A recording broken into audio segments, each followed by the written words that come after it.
Hello and welcome to A View from the Cab. And what I want to talk about is a subject I think I may have spoken about previously, and that's town centre car park charges. As we all know, if you want to go into one of these depressed, deprived, hellhole town centres now, it costs you an arm and a leg. Well, let's start off with the human suffering of sitting in lots of traffic by poorly laid out road traffic schemes, and then you've got the human misery of actually finding a car park that's got space that you can get into and out of quite easily. Then you've got to pay. If you look at these car parks, they always say vehicles left entirely at owner's risk.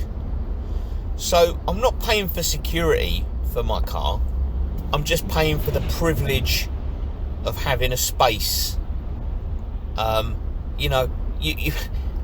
What's prompted me to start talking about this now is I've just had an article come up in my newsfeed about Canterbury City Council and how they're planning to hike the car park prices to fill the void that the previous 18 months has caused. They've lost £3 million because of the situation. And now they're trying to recoup that loss by driving people away with sky high car park fees. You don't get any extra security. If I was paying, they want to charge, I think it said £3.80 just for the privilege of parking, but you don't get SEAL Team 6 standing guard, keeping your property safe. You can still get mugged in a multi-storey car park. Your car can still get stolen. Any amount of crime can happen. But you've paid all this money, but you're entirely your own risk. As we know, high streets are they're either dead or dying. With the death rattle of the high street is evident, and it's no wonder. My local town centre, Chatham, it's just an absolute slum. It is a dive. It is a horrible, awful place to be. You sit in lots of traffic. You park in a scabby multi-storey car park that's dirty, smelly, disgusting, unsafe, poorly lit, and they want to charge you the earth. I can't remember exactly how much Medway's parking is. I can guarantee it's more than I would like. And you go into this town centre and it's just ghastly. It is absolutely abysmal. There's just nothing there, and all the big shops have pulled out, and they say, people say, I remember when this shop was here and this shop was there, and it was much better then. Well, yeah, we're talking about in the 80s there, aren't we? With certain shops people mention, we're talking about the 80s, like early 90s.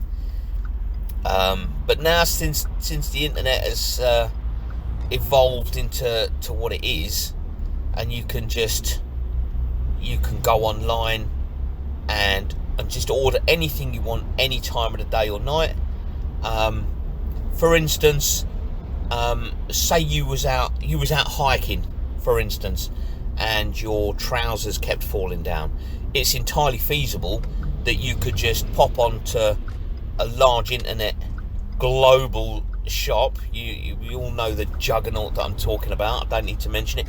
And you could buy yourself some braces to hold your trousers up, even from the middle of the countryside. You could do that if you so wished. You could buy some braces online. Any time of the day or night, whenever it was convenient for you. And this is the thing: you can just pick up your phone. I bought something online from this global retailer, the juggernaut that begins with A. I can't remember what it was now. I'll use antifreeze. I had to buy antifreeze for the cars coming up for that time of year, and And it suddenly came to me, I was sitting indoors, and I thought, oh, I know what I'll do. I'll just pop online, and I'll get the antifreeze, and it'll be delivered to my door. I won't have to go sitting in lots and lots of traffic to visit, why bother to even go to these out-of-town retail parks? I know they're very popular and people go.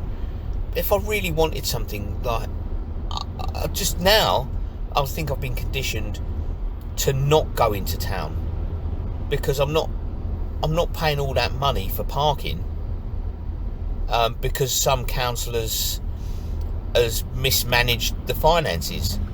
I'm not paying for their mistake. Well, we all pay for politicians' mistakes, we all know that. But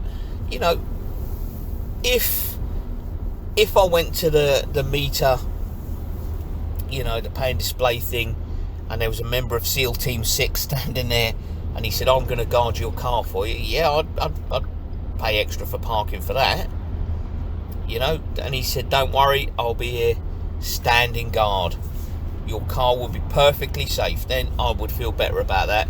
I'd still end up in a scabby town like Chatham, but I'd feel better knowing that somebody from SEAL Team 6 was keeping guard, that I would feel safe and secure with that knowledge. Not constantly looking over my shoulder thinking, am I just about to get done over? And the thing is that the price they charge for parking, I don't want to stray too far from the point, but they just, it's so short-sighted. The car is king. Everybody goes everywhere in their car. That's why places like Blue Water have done so well, because it's free parking. It's just as simple as that.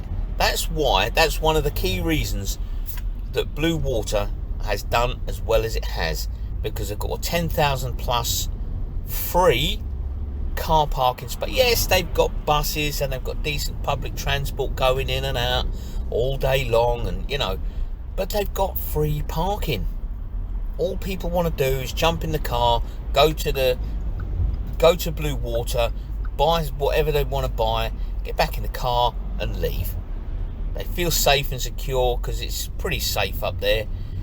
It's not a place I frequent, to be honest. It's not a place I'm not on their radar really. But that's just a personal thing for me. That's a personal choice for me.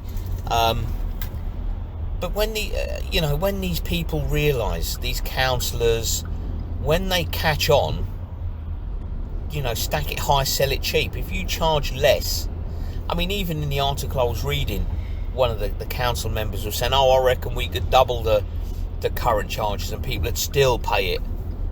Well, would they really? If you're that arrogant that you believe that, then you need to give your head a bit of a wobble, I'm afraid, because people don't like being ripped off.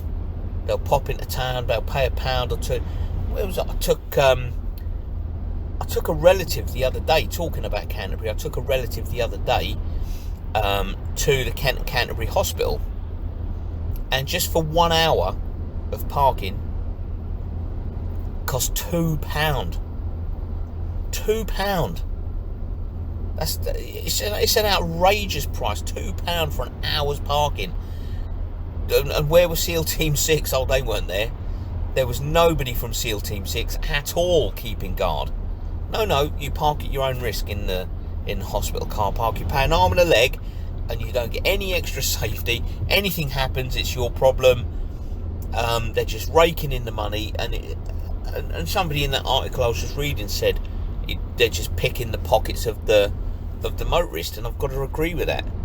The motorist is always the easy target, and it's just diabolical. If you want people to visit your high street, your town centre, make the parking very, very cheap, and people will flock there, and then they'll have more money and they'll be more willing to spend money, because they won't have just blown off their week's wages just to park after sitting in traffic. I mean, Canterbury is notoriously bad for traffic. I mean, I wouldn't go there through pleasure. The only reason I went was to take this family member to the hospital. Otherwise, I stay well away from Canterbury because of the traffic. So they've messed everything up down there, and then they expect the motorist to pay for it. You know, it's just, I don't know, these councillors, they don't live in the real world like the rest of us. They just need to give their heads a wobble and realise people just will object to paying. I mean, I'm one of these that if I think I'm being done over on the parking, I will simply either not go there or I'll park elsewhere and walk in. There's a country park up the road from where I live, and the parking prices there are outrageous, you know, and I simply won't go there. I won't take my car there. I'll just go elsewhere. You know, I just wouldn't give them the satisfaction of having my money. But, you know, there you are. If you agree with anything I've said, feel free to leave a comment in the box below. If you don't care about anything I've said, but you've made it this far, thank you for staying with me. Either or either, whatever you want to do. If you want to comment, then feel free. If you don't, then don't. You know. But thank you if you've made it this far, listening to me rabbiting on. Thank you for watching. Take it easy out there, and I'll catch you on the next one. Bye for now.